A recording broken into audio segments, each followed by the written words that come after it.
worried about the condition of these young babies. You can see a few behind us. They're quite listless. The mothers keep coming up with quite small babies and telling us how they've got fevers, they've got diarrhea, they're just not well. They're seeing the doctor, but they're very conscious of the fact that they don't have enough water and that the conditions here are very difficult to maintain the health of what are obviously very poor communities to begin with. So these were children that are tiny and have obviously been malnourished from birth by just as an inexperienced eye looking at them. So they're very fragile here in these camps. We need to see what we can do to be improving their access to basic health, to some nutritious food for these little ones while the water levels still recede. 55 patients and children, all are malnourished, severely malnourished. And with malnutrition, that's why they are getting chest infection and with skin diseases as well, and some have diarrhea, although diarrhea cases are not. I'm here at a health clinic in Sukur, and it just reminds me again the constant layers that we're facing with this disaster.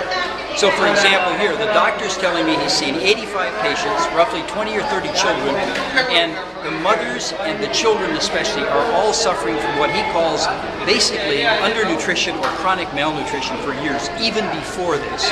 And so you've got underweight moms, you've got underweight children, and now this disaster on top. She gave the history that she is pregnant 9 months. But when I examined her, I find that baby is very little, very short, and look like 6 months. This is very common in this. So the fetus, the baby is underweight, right? Yeah, underweight. Underdeveloped. According to the blood, they are very much mentally disturbed. So they give history that we feel that we are still in the blood. Right. So they're still traumatized. Yeah. The plea here is we're lacking therapeutic food for children who are really malnourished and need special. That's not available.